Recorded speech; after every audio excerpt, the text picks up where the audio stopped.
Hello, I'm Alicia Dreaming, and today we're gonna do something a little different. It's a get ready with me, but is not actually a just like a monthly update. So I recently heard about Murderbot diaries, and I wanted to talk about the fact that it got a show on Apple TV, and um the main casting has happened already. It's Alexander Scarsdale, or Skarsgård, not Scarsdale, Skarsgård, Alexander Skarsgård, and so the thing about Murderbot, I'm very new to the series, but I wanted to make sure that I had read the first three novellas before doing this video. So I'm gonna do reviews of each novella on TikTok or do TikTok and YouTube Shorts. So you can, by the time I upload this, I'll have uploaded those reviews. But I wanted to do a get ready with me because I wanted to prove a point about how we perform gender.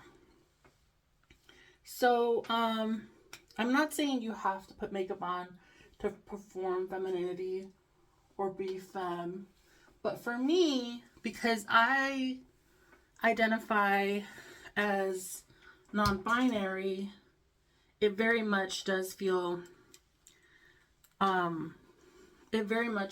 like I'm performing femininity to put makeup on and be palatable, especially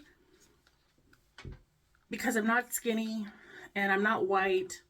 And most people, when they think of non-binary people, think of someone skinny and cis, or someone skinny and AFAB and white. And there's been a lot of discourse about that on Tumblr, and I'm not going to get into it really. I'm just referencing that because for me, I had just gotten into All Systems Red when the show cast and show order was announced, and I was like, Murderbot doesn't have a gender. Why is this guy playing Murderbot? Because like Murderbot's pronouns are actually it, not they them, not he she, not he or she. Murderbot's pronouns are it, and there's gonna be massive spoilers, so like please skip this if you don't want to be spoiled for the series. This is mostly for people who have been in the fandom and have read Murderbot novellas, at least until up to Rogue Protocol. And so, okay, in the second book, Artificial Condition, Murderbot is given the option to get gendered organs or like parts or like sex bits, like because right now it doesn't have it's they call it a construct. And so there's no like sexy bits or anything that, and like Murderbot isn't even interested in like sex. Like it watches a lot of shows. It watches The Rise and Fall of Sanctuary Moon, and a lot of other shows too. But when the time comes to choose a gender, it goes with being agender. And doesn't want any sort of genitalia or and so like it's very interesting because a lot of people that I've spoken to, well, I mean, there's a specific post that I wanted to quote, and I'm gonna quote it right now. It's by Sixth Light on Tumblr. It was posted December 14th, and it's a link. The beginning is a link to the I know my case is all gross. It's Alexander Skarsgård stars in Murderbot sci-fi series ordered by Apple from Chris and Paul Weitz. And so this is what Sixth Light. Oh, the article that they link to is from Deadline. That she links to is from Deadline. Actually, I'm not sure about the pronouns. I'm just going to refer to Sixth Light as they, them. So congratulations to Martha Wells, who very much deserves a sweet Hollywood cash for her years in the mid-list SFF author minds. A big effing no thank you to casting a cis white dude as Murderbot. I guess lest we miss out on a TV show reassuring us that cis white men are people too. Post, I think, goes on.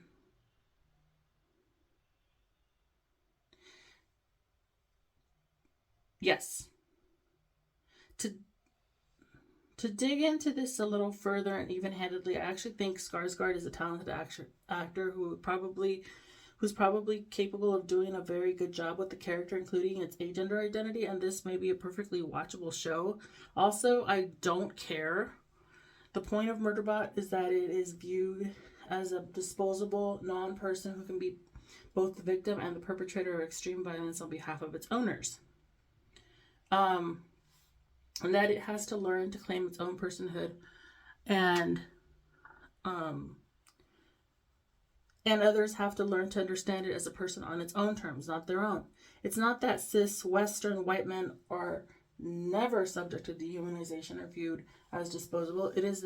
It's that this happens much less often, and there is also a wealth of media encouraging us to remember their personhood. In terms of the reality of casting a TV show, it's true that you often need a name star attached in a leading role to get it funded. However, that doesn't mean they have to play the title character. I think an effective example here is the Wheel of Time show, where they got Rosamund Pike on board and shifted the point of view of the story to give her character more airtime. Regardless, I'm gonna put it up here, but I'm also reading it because I want there to be closed captions. Regardless, the original story centers around a group of young people, and they still cast relatively unknown and very talented young actors, including Black and Indigenous actors, to play them. You could attach a famous white man to a Murderbot screen project, and do a multiple point of view story where we're seeing Murderbot from his point of view as well as its own. And then the post continues. But if the question of Murderbot's personhood is central to the story, as it should be, then casting someone whose personhood would never be in question in our world to play it just egregiously misses the point.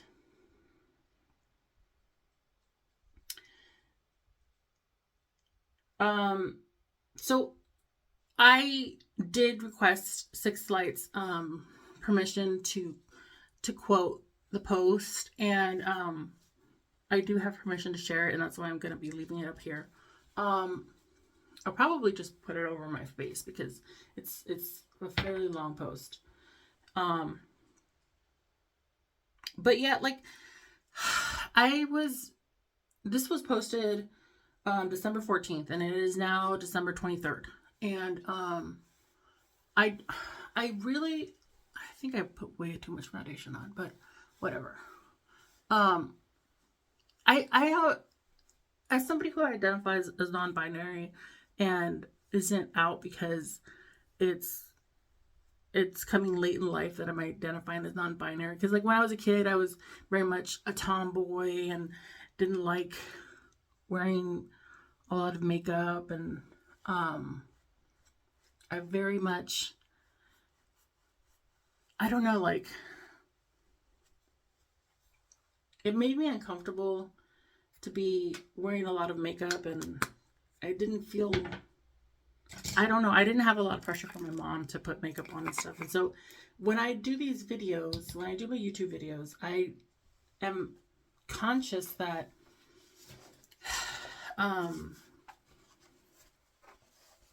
AFAB people who are fat get more acceptance in society by performing femininity. And yes, I have privilege, like I'm light skinned, even though I'm mestiza, I'm light skinned, and I have I live in the USA, and I have all these privileges. But like for me, I was listening to audiobooks of Murderbot, and the narrator for Murderbot Diaries is Kevin R. Free, and I really connected to Kevin R. Free's narration. Like I thought, hold on a second. So I connected a lot with Kevin R. Free's narration, and he's very expressive, but he's also an actor, and I don't understand why they couldn't have cast Kevin R. Free as Murderbot. And like, they make it very clear that Murderbots are sec units, and are like are constructs, which are made from cloned material and cloned genetic material and robotic parts. And I kind of really appreciated this post that I just read, because like I said, it doesn't enjoy, it's very, Murderbot is not one that enjoys sex scenes in its media and its entertainment. Like literally they'll just fast forward, or it'll just fast forward, or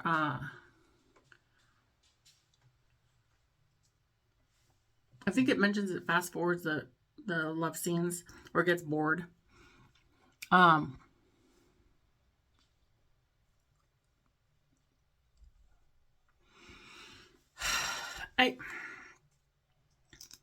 wish it hadn't been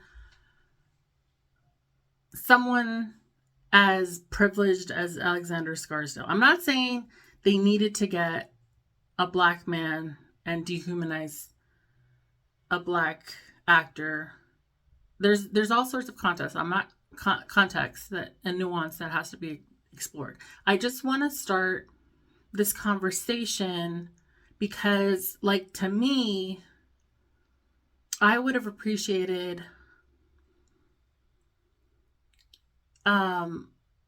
something like they did in Star Wars, the prequel trilogy, where they chose an indigenous Maori man to play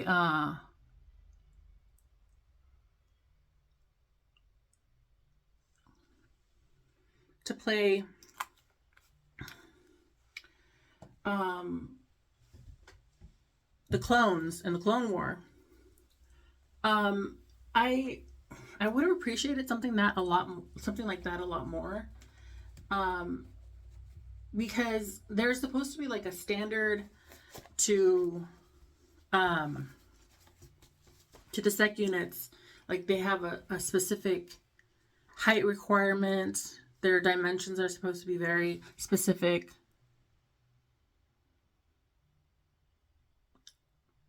Oh, I hate makeup. Okay. Anyways, it's just very frustrating, and I'm gonna, like, Alexander Skarsgård is a nepo baby. His dad's is in the Hollywood industry. His brother is in the Hollywood industry. He was his brother. I can't remember his brother's name, but he's also Skarsgård, and he was in It. The recent ones, the recent movie adaptations, and Alexander Skarsgård is very well connected, and I don't it's I'm afraid on several levels too, because Alexander Skarsgård was a sex symbol during the True Blood show run, because in True Blood he was like the hot vampire. I mean, there was other vampires too, but like he basically, that was his breakout role, was in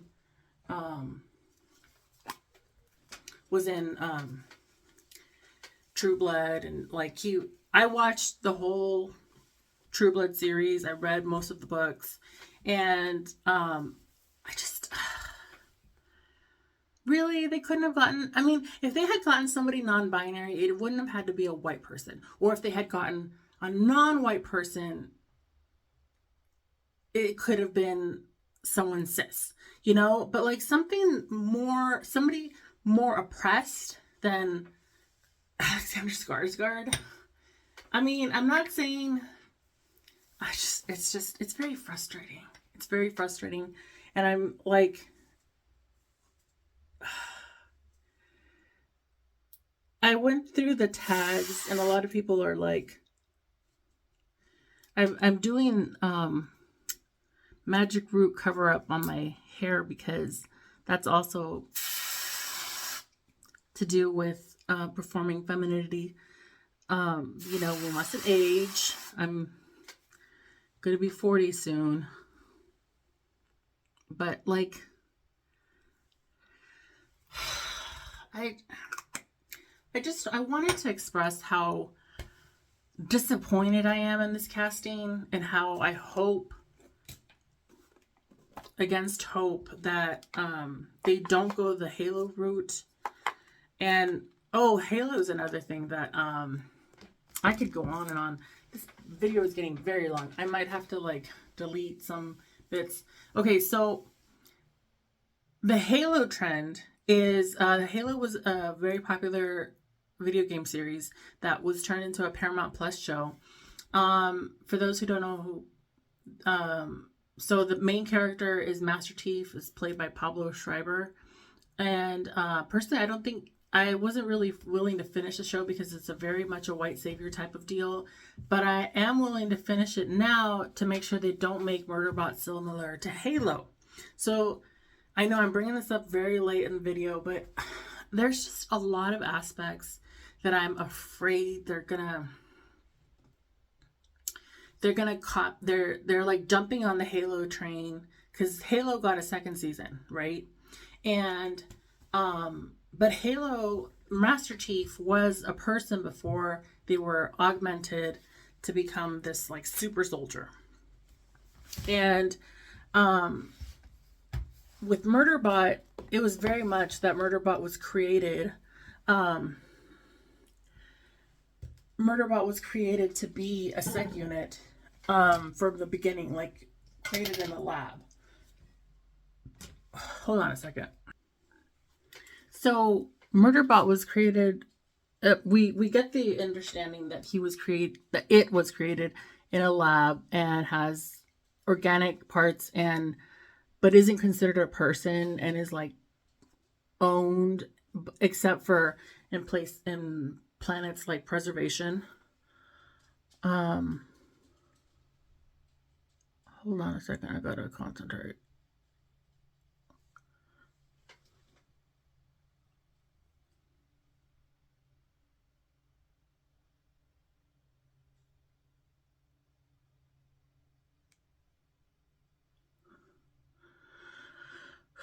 Okay. And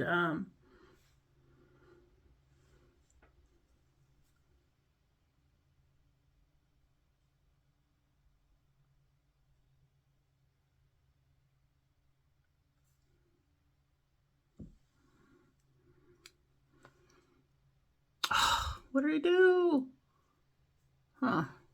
I'm so terrible at eyeliner. Okay, that's all the makeup I'm going to put on. But like, yeah, I just have a lot of qualms about the Murderbot casting, the show announcement. The fact that they're losing sight that Murderbot should be agender, has it pronouns. I really hope they don't turn it into a Halo type thing where it's like a white savior type, because like that's the thing, is that Murderbot is very much a heroic character. And I've only, again, I've only gotten to book 3, which is Rogue Protocol, and I already love Murderbot so much. Okay, so let me know what you think. Thanks again for watching. And if you've read the novellas and the series, just comment, let me know. I think we should talk about it as a fandom. I'm not saying that Skarsgård needs to be recast. I'm just saying that I really hope that they're not going to ignore the agender parts and ignore the oppression. And I have so many qualms about this. Thanks for watching again. This video is super long. Have a nice day. Bye.